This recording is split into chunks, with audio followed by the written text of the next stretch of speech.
네, 안녕하세요. 그 트레이딩 전정인 소장입니다. 제넥신입니다.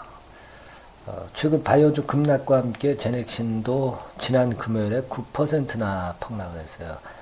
목요일에 HLB나 메지온이 폭락을 했고, 금요일장에 반전이 좀 그쪽에서 나왔어야 되는데, 금요일장에도 HLB는 한가를 그대로 점 한가를 유지를 해서 안타깝게 마무리가 됐고, 메지온 같은 경우도 반등을 했다가 주저앉았거든요. 그러니까 지금 제넥신 같은 경우도 그 영향을 아무래도 받지 않을 수가 없습니다. 지금 신약 업체들, 신약 바이오 업체들이 굉장히 그 어려움을 받고 있는데, 물론 투심이 많이 약하죠. 투심이 약합니다. 왜냐하면 자꾸 임상 지연되거나 실패가 되는 건의 상황이 계속되고 있기 때문에 참 어렵습니다. 물론 미국 FDA의 3상을 통과해서 상업화한다는 것은 사실 굉장히 어려운 거고, 도전한다는 것 자체로 주가에 좀 긍정적으로 반영이 돼야 되는데, 최근에는 지연이나 실패가 많기 때문에 역시 제넥신도 그 영향을 받고 있습니다. 제넥신 같은 경우는 고용암, 그건에 대한 재료가 최근에 화두가 된 거죠. 근데 이것에 대한 부분도 실제로 그 회사 발표보다 상당히 지연되는 건에 마이너스 요인이 있고, 되게 최근에 임상을 진행하는 바이오 업체들이 되게 그런 모습을 보여주고 있기 때문에 좀 안타깝습니다. 그 영향도 받고 있는 거고, 툴젠 합병 발표로 급반등을 했지만 그것도 무의로 끝나면서 밀리고 있어요. 그러니까 지금 제넥신 자체의 임상이 다소 지연되는 건에 대한 것이 주가를 압박하고 있다고 봐야 되겠고, 툴젠을 합병해서 시너지 효과를 낸다고는 하지만 지금 현재 매수 청구권 가격이 얼마입니까? 67,325원인데 지금 주가는 56,700원. 그러니까 이 합병이 무산될 가능성이 상당히 높은 거죠. 물론 제넥신에서 67,325원에 여러분들이 매수 청구권 행사를 했을 때 이렇게 사준다면은 뭐 다행이겠지만, 합병이 무산될 경우는 어때요? 이렇게 사주지 않을 것이고, 주가 자체가 내려간 거는 어쩔 수 없는 거가 되는 그런 측면입니다. 지금은 말이에요, 합병권도 결국 악재로 작용이 되고 있어요, 주가에는. 그리고 임상권도 지금 현재는 아직까지 모호한 부분이, 지연되는 건에 대한 부분이 작용이 아직 되고 있고, HLB 이런 쪽이 투심이 살아나서 반전을 해줘야 됩니다. 그래야 이 제넥신과 같은 기업들도 같이 반전이 나올 수 있으리라고 보여져요. 근데 HLB가 뭐 점한가 찍으면서 지난 금요일날 밀렸고, 그리고 주말에 대북재료가 나왔어요. 그래서 대북재료주들이 강할 경우에 바이오주들이 그렇게 강하진 못하거든요.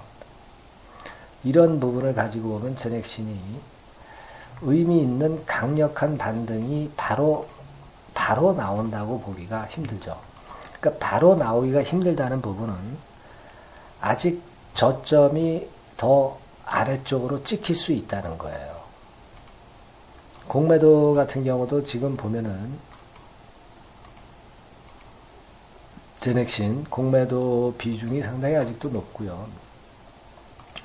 자, 지금 공매도 차트입니다만은 이날 공매도 수량이 제일 많았고 주가는 더 내려왔죠.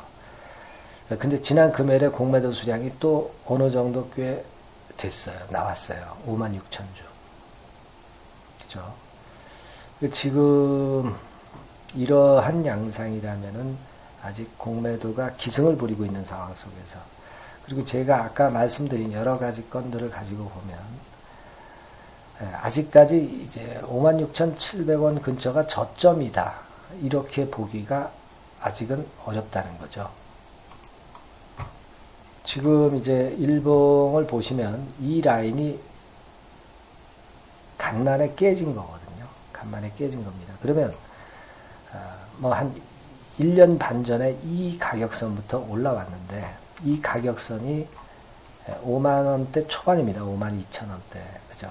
그러니까 지금으로서는 이런 어디입니까? 5만 2천 원이죠? 5만 2천 원.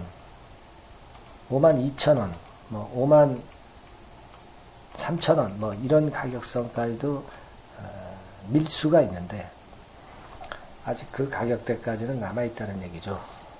그리고 그 가격선에서 이렇게 반등을 하면 좋은데 이렇게 될 경우는 또 시간적인 부분 또 횡보 등락하다가 또 밑으로 밀릴 수 있다는 부분 이런 부분까지 존재하는 거거든요. 그죠? 지금은 그래서 답답한 것이고 제가 판단을 할 때는 이런 양상이라면 아직 확실한 반등이 좀 나오긴 힘들어요. 반등이 나와도 5만 8, 9천에서 또 물량이 나올 소지가 있어요. 지금은 제가 판단을 할 때는요, 이 비중을 줄이셔야 돼요. 비중은 한 절반 정도 일단 다음 주 초반에 줄이시고 이 자금을 가지고 나중에 저가 재매수 시기를 보거나 아니면 상황이 안 좋다면은 좀 미루거나 일단 지금은 그렇게 하시는 게 좋습니다. 그리고 나중에 가서 투심이 회복됐을 때 그때 접근하시는 게 좋아요. 절반은 기본적으로 팔아놔야 된다는 얘기입니다. 그렇죠? 그냥 반등이 어떻게 오겠지. 그때 팔더라도 팔겠다. 자, 의미 있는 반등은 좀 힘들다는 거예요. 지금 당장은. 아직까지 매수 청구권 기준일도 시간이 남아있죠. 7월 5일까지니까. 아직 조금 더 주가가 밀릴 수도 있고요. 이제 매수 청구권 행사는 7월 30날이죠. 자, 이런 날짜들도 좀 생각을 해볼 필요가 있다는 거예요. 그죠? 그러니까 지금은 말씀입니다. 제가 말씀드린 대로 아직은 하는 게 좋아요. 그리고 투심이 살아났을 때 그때 한번 또 다시 재도전할 때 하더라도 현재는 그렇게 보시는 게 좋습니다. 그 이유는 아까 말씀을 드린 이유건 때문이에요. 저는 좀 냉정하게 매매를 하려고 한다면 그렇게 하시는 게 낫다고 봐요. 좀 어렵지만 어려운 가운데서도 우리가 현명한 대안을 좀 찾아야 될 것 같습니다. 그렇게 매매 좀 하시고요. 이쪽에서 좀 손실 본 부분은 급등을 할 수 있는 종목을 잘 찾아서 거기서 만회를 좀 하시는 게 좋습니다. 그러한 급등 추천주를 받는 방법은 이 전화번호로 성함을 보내시거나 이 주소로 클릭 신청해서 도움을 받으시면 좋겠고요. 제가 드린 말씀, 제넥신에 대한 말씀은 물론 참고사항입니다. 참고로 해서 좋은 매매를 좀 하셨으면 좋겠어요. 감사합니다.